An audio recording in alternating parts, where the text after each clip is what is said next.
All right, it's that time to get into the world of the papers. Take a look at the headlines making the rounds, getting you talking, as well as analysis, and of course, your thoughts, opinions, and perspectives on the stories as well. This is Freshly Pressed on the Smooth Breakfast on Smooth 98.1. We love music, we love life, definitely on a feel good Friday morning, the first day in the month of November 2024. Ayokunmi here, ready to take you into that journey, and of course, looking forward to you being part of the show as well. We love it when you come and join us, and you send your messages in, you send your thoughts in, and of course, get your perspective. It's all about a great back and forth. That's what we do 7:30 every single day of the working week. And you can do that, as always, by sending those thoughts into us on WhatsApp. The number remains 0809 444 0981. That's 0809 444 0981. If you're just tuning in for the first time, you are most welcome. This is exactly where you need to be. YouTube are streaming live as well at Smooth 981 FM Lagos. So join the live stream and drop a comment there as well. I'll take that as we get along so that you can be a part of the show. Joining me to take a look at the stories and give their analysis, of course, perspective as well. AB Bozimo and, of course, Joseph Obari. Very good morning to you, gentlemen. Great to have you in on Friday. Good morning, Ayo. Good morning, AB. Good morning, Ayo. I'd recommend people go to YouTube to see Polar Ayo today.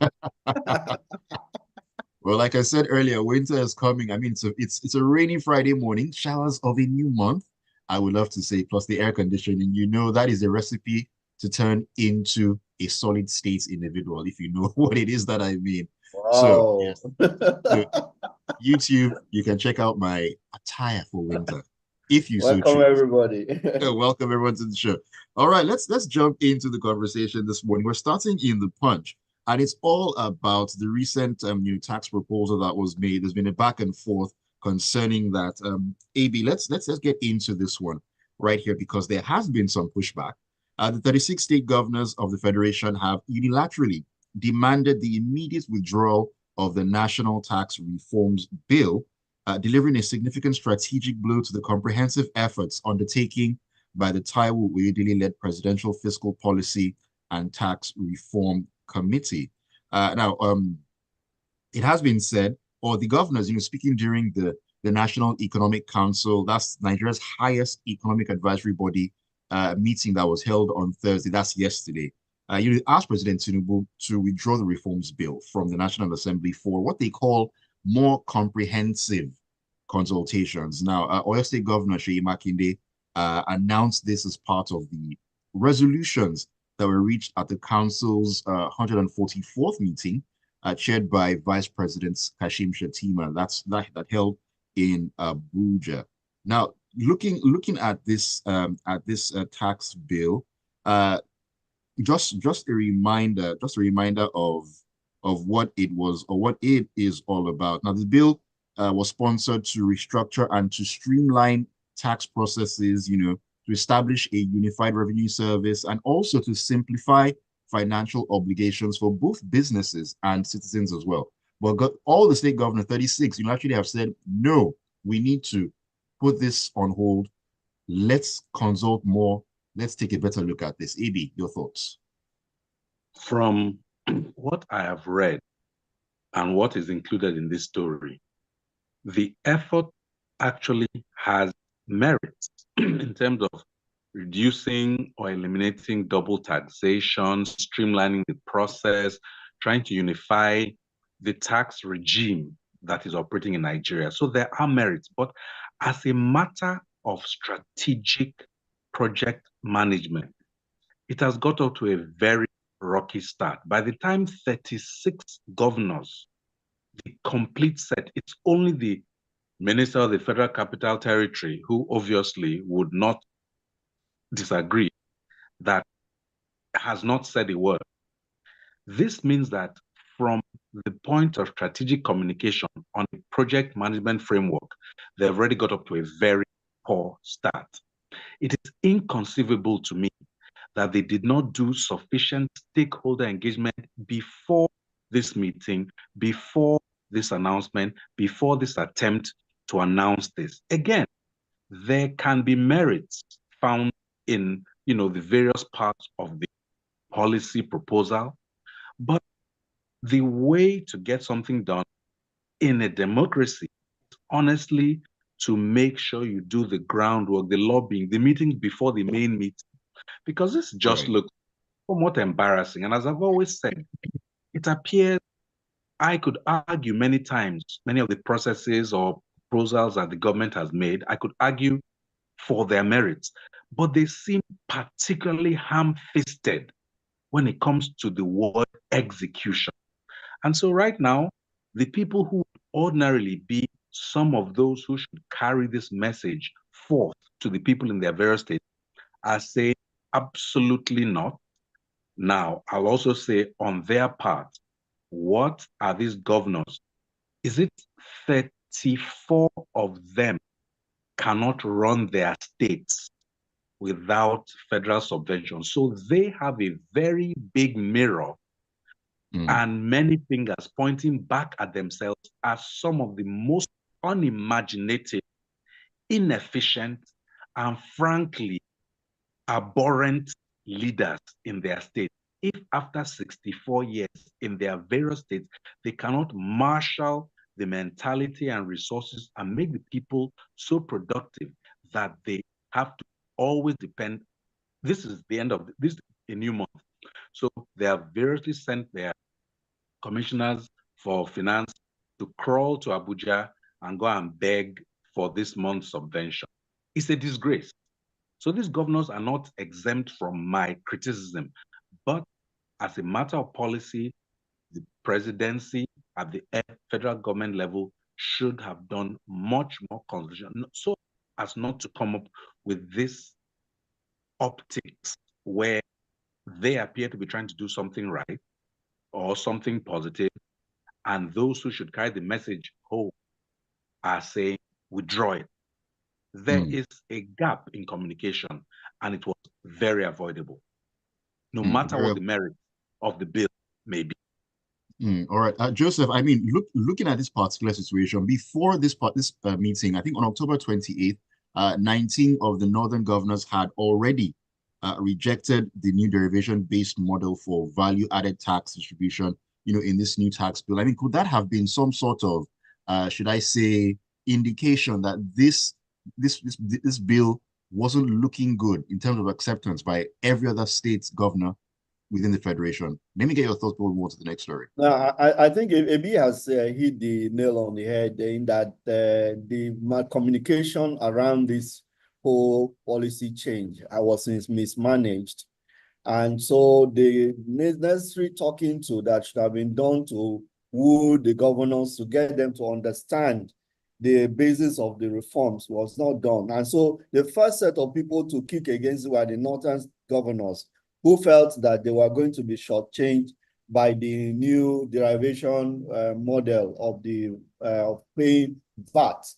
And their interpretation was narrowed down to the fact that certain goods that are consumed or manufactured in the South that come to their state they end up like, let's take beer, for example, they destroy beer, but they get the money from that. So if you now say the state where the goods is supplied and consumed is going to get paid for that, and they are destroying bottles of beer, then of course it means they're automatically going to lose that. But the reform is wider than that. Even as a VAT aspect, it goes beyond just looking at this narrow prism of, oh, we are going to lose some VAT from some items we are opposed to. Then generate other sources, make your economy viable for people for goods and services to thrive, so that you can generate VAT from other sources and from agriculture and other things. And just like Ibi said, our governors are not doing enough to harness the potentials that states have. And most of these northern state governors have got huge potential in agricultural potentials that have not been touched at all. So they are just sitting and waiting for minerals. I'm sitting lithium, waiting gold, for federal allocation to come so that they can get the money to share and squander. Because honestly speaking, for all the years that the North has been there, what have they really done for their people? In terms of infrastructure, most of the northern states are bereft of them. In terms of human capital development, zero in most cases. So what really have they done with the money they get from the federation? So we should discourage this system of people just sitting down and waiting that money is going to come from somewhere. So yeah, but let's take this argument for that. You want to withdraw, they should withdraw the bills so that there'll be more consultation. The little I know about the parliamentary legislation process is that there is a consultation part of it. The National Assembly can actually hold town hall sessions or bills that have public interest. And then people can go there and talk. If the state governors have got issues, they can present a position paper on the bill to the National Assembly. So I don't think that we need to of course, I'm glad that the federal government is actually pushing back and defending this reform. And they should do so robustly, but they should have done this before. They should learn this lesson that they should engage properly. And then, you know, some of these things, the government policies, they fail because the necessary communication groundwork is never done. So they mismanage stakeholder relationship in terms of communication. It's rather unfortunate. This particular situation reminds me of a grown individual, you know, who still lives in his parents' house and doesn't want to do anything for himself, always waiting for that monthly allowance that, you know, daddy will pay you for my account. I mean, a grown man who can fend for himself or should be fending for himself, always waiting, and it is at the mercy of whatever, you know, his parents decide to put in his or her accounts. Very, very sad state of affairs. But anyway, still talking about lawmaking right now. Joseph, let me come to your desk with this one. Coming out of the Daily Post, the House of Representatives has introduced a bill to amend Section 49 of the 1999 Constitution of the Federal Republic of Nigeria, as amended, to allocate 6 special seats for women and persons living with disabilities, that's PWDs. Now, the bill titled Constitution of the Federal Republic of Nigeria 1999, 6th Alteration, 6 Special Seats for Special Interest Groups Bill 2024 was presented for its first reading during plenary on Wednesday.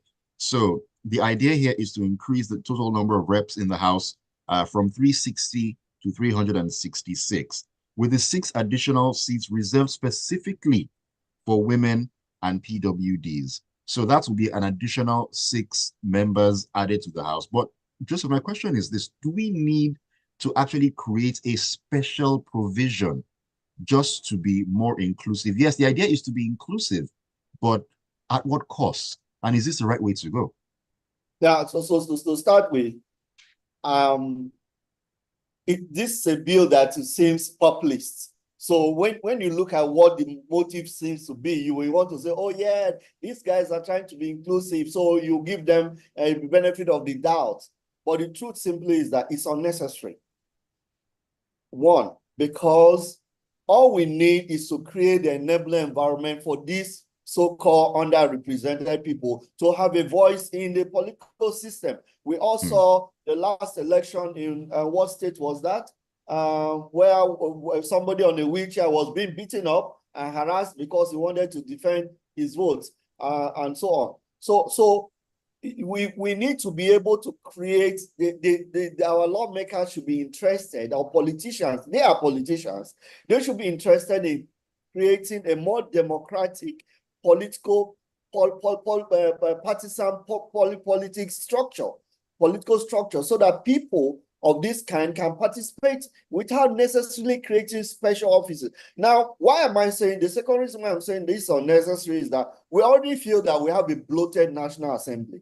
I mean, we are spending a lot of money on 360 persons in national, and then you have the House, the Senate, for example, 100 and so on. So we're trying to increase, instead of cutting down the cost of governance, we are even adding more to it at a time when we are bleeding as a nation. We don't have the money. So because it makes it counterintuitive, really. Because it is said that, you know, these reps, once elected, will serve the same term as the other members and also receive equivalent benefits as outlined in the bill. Of course. It makes no sense. It just adds to our burden, our financial burden as a country, where it's a time when we are even struggling to make enough money to cater for the needs of the people. We want to channel additional money into the National Assembly. I mean, come on, for goodness sake. So, you know, all these things are politicians just trying to create avenues to take care of their own interests and nothing else, and not the general good of the country and for the people. They want to create more new states when states that are existing are not viable and all that and all that. So it's sad. It's sad indeed. Indeed, it is. Let's take a quick break right now. When we come back in, we'll take more stories and, of course, your thoughts on WhatsApp and on YouTube as well. This is Freshly Pressed on Smooth 98.1. Keep it tuned.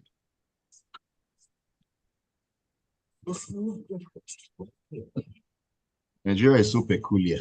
It's so very peculiar. I mean, I can understand the thinking, but as you said, Joseph, I mean, the idea would be to create an environment where these people can actually comfortably participate, as opposed to creating. Oh, so are we saying that those 6 seats are enough? Listen, there are people with disabilities, and of course, enough female in the country that we model a democracy after the United States.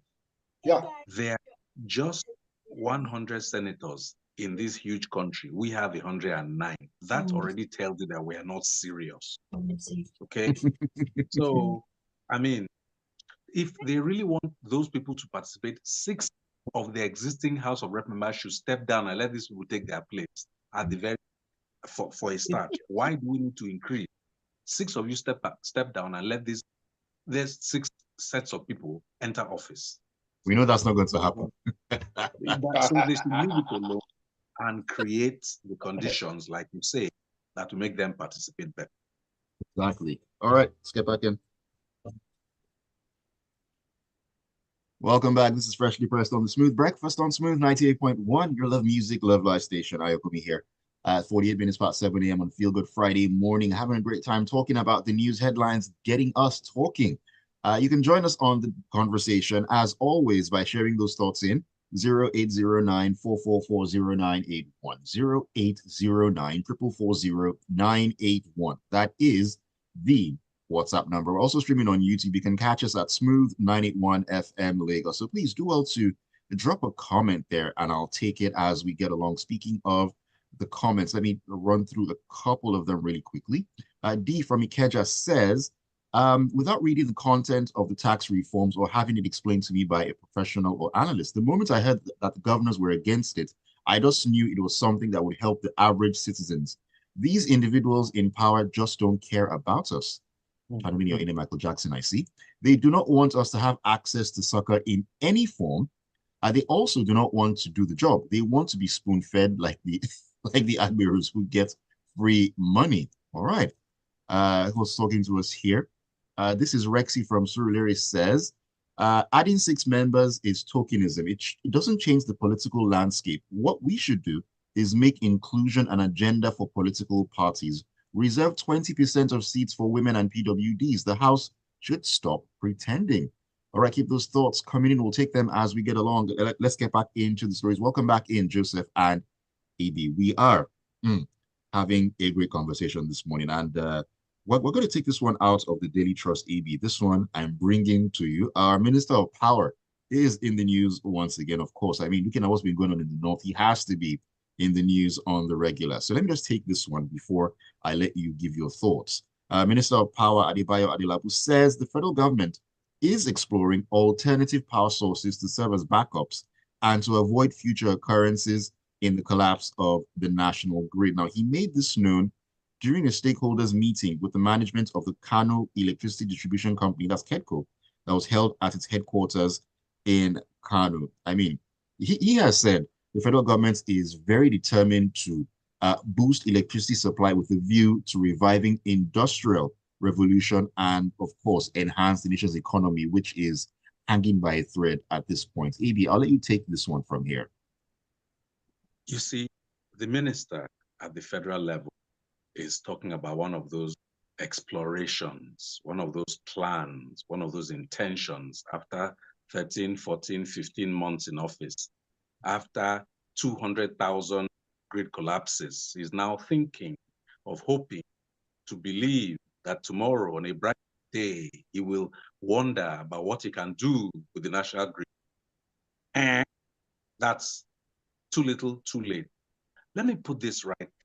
President Bola Ahmed Tinubu I believe one of the first things he did was to liberalize the ability for power to be produced at the state level. I go back to those state governors. 15 months of Tinubu is 15 months of each of the governors. Which of them can boast of 1 additional megawatt, or 100 megawatts, or 1,000 megawatts in their states? None. So in as much as I am the one who says the national grid is anachronistic, it's backward, it is akin to this military top-down approach, it does not work. That said, if each state said, I shall produce 100 megawatts, all of a sudden we would start having more redundancy, because these grid collapses come because there's no redundancy. Once there's one fault somewhere, you have overloading and the whole thing collapses. We need to build in redundancy. From a project management perspective, how about we create regional grids that align with our political, those are geopolitical, south, south, north, north, west, west, east, east, those things that are nowhere else in the world. South, south doesn't exist anywhere on any compass except in Nigeria. So how about we create those sub-national grids? I know there's a transmission that's held by TCN. Why does TCN have to own it all? So listen, the states can provide their own built-in power that is supporting the national, so that when there's a collapse, something else can come up. We cannot continue like this, where once there's a collapse, the entire nation goes down. This is not a way to go. And while the FG continues its exploration in outer space, can the state governors please stand up and show that all the subventions that they're getting are actually being directed for the good of the people? I'm not really listening to this minister, because if I look at in his time, these collapses have happened so much, he does not sound credible to me. Whatever he's saying, I'll believe it when I see it, and I'm not holding my breath. All right, Joseph, do you want to get some thoughts before we move to the next story? No, I think he has nailed it. That minister never says anything that is beautiful. So, oh my goodness. Gilbert Musa on WhatsApp says, on the proposed creation of more seats for people living with disabilities and for women, like Joseph said, it is unnecessary. Let's ask ourselves, since 1991 and 1996, when at least 6 states were created in each case, what is the outcome today? How many states can generate adequate IGR adequately in Nigeria today? Only 2 out of 36. By any metric you want to measure, that is extremely poor. Extremely poor. It's failure, not poor. It is abject and utter failure. Well, failure is poor already, AB, so Shola says the plans to reserve some offices and seats for women is counterproductive and creates reverse discrimination. There is no law restricting women from contesting any election. Reserving those seats for women then means that men in that area are discriminated against and denied their rights to aspire for office. Even the Western countries pushing these diversity ideals do not reserve seats for a particular gender. All right, thank you for your thoughts. Michael says, Minister of Power should please take full responsibility. He has never anyway. He should say, I am, not that the FG is. Personally, I think the minister has no proactive idea whatsoever and has no business being in the position he's in now. That is an interesting message, Michael, because this takes us into this next story here. And just come back to you, heading into the Premium Times. Now, a bill requiring the president to attach portfolios to the ministerial nomination list has passed its second reading in the House of Representatives. Now, the proposed legislation also covers state governors who would be required to attach portfolios to their list of commissioner nominees. Now, going by this, Joseph, I mean, looking at where we are, of course, we have a system where we have ministerial nominees, there's no portfolio. It's kind of like going for a job interview, and you don't exactly know what job you're going to do. Just interview first. Pass the interview. Oh yeah, you will do this and you will do that. Even if you're not equipped to do the job, just come and do interview first. So would this be a good move, making sure that going forward, everyone who is going to be appointed as a minister from the get-go knows what his JD is, his job description, at the end of the day? I think it makes a lot of sense that there is a bit like the last list that the president sent at the last ministerial list nomination. He attached offices to the list he sent to the National Assembly. So we think that the understanding is that you need to have an idea of what you're giving this person, assignment you're giving to this person, and relevant questions can be asked that person to test whether the person knows what it is that it's going to do. And not people like this power minister who is there. I don't know his background, but I honestly, most of the time when he speaks, you wonder whether he really understands what he's doing at all. So and of course, unfortunately, this screening, the screening of ministers is a ritual, more or less. That's what is being. Otherwise, some people who should have been detected as not having what it takes to be minister should have been declined. And so told the minister, said, no, Mr. President, we can't take these people. The president sent the list back and said, this person, we are rejecting this person.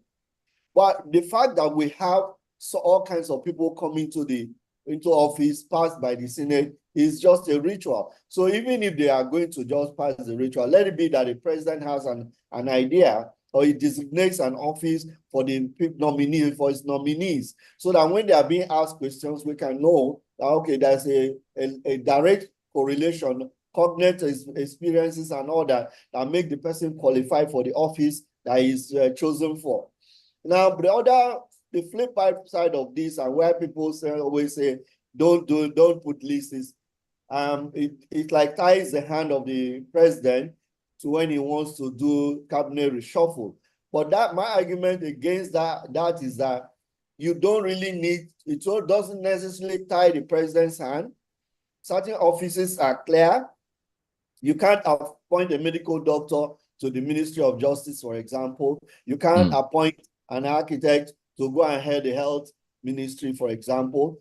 It will not make any sense. So now some of those offices are clearly defined, but there are people who have experiences and background that can flow between ministries. So that argument that, it strictly ties the hands of the president once a person is designated for a certain office does not really exist. They can always, and of course, a cabinet reshufflement doesn't have to be full scale where you have as many as 14 persons being changed. It's usually a small number, like 7 or maybe 5 or whatever. So you can always move people based on their leaning. I mean, take somebody like Kayamo, for example, as a lawyer. He may not be an aviation expert, but the good thing about the law degree is that it opens you up to many practices, many areas of practice that you can have some good idea of what it's all about. So such kind of people can fit into various roles, and you can choose them and say, okay, go do this, go and do this and do this. That flexibility, that flexibility is there. Sorry, for the president. So it is a good thing if this bill goes through and the state governors and the president are made to give offices or attach offices to their nominations. All right. Just to answer your question, AB, about the background of the Minister of Power, he has a background in finance. So, yes, let's make up that. But we're not seeing the results, honestly. We don't. Especially in his utterances, he doesn't show that he has that understanding. All right, let's round up with messages here. Barrister Dan Okuda says, the Northern governor should wake up and look inward economically. Enough of the dependence on federal revenue. All right, thank you very much for your message. Sunday from Surulere says, this national grid issue is shocking to me. Governors need to step up. They seem to be there for their pockets alone. Meanwhile, I once saw in the media that Abia State was building something or has built a power station. Is this just propaganda? If that is true, then how successful has it been? If successful, why can't other state governors copy with pride? Well, we see that in Nigeria, we tend to not copy the positive stuff at the end of the day, even from foreign countries. So there's that. Idimapuza says, Mr. President, please resign as petroleum minister in the oil sector. I support it. I support the motion. Don't forget that the special advisor on immigration and strategy, Bayo Ononuga, said that he's not the minister of petroleum, or that he didn't call himself that too. So I'm just reminding you of that.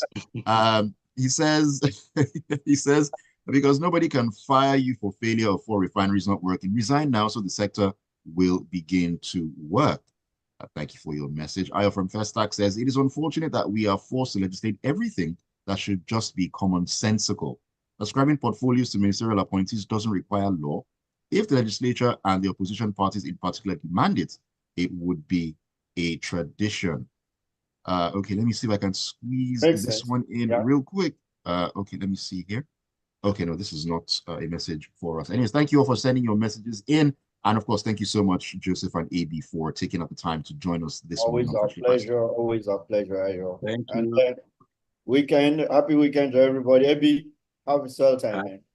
Happy Friday to all. And Ayo, stay warm. I'll try my best. I'll try my best. All right. Thank you all for being a part of Freshly Pressed. Keep it tuned to the Smooth Breakfast. We're going to get into the locker room and talk about sports at 8:15. Tega will be in for that one. It's going to be great banter and all that, as always. Guys.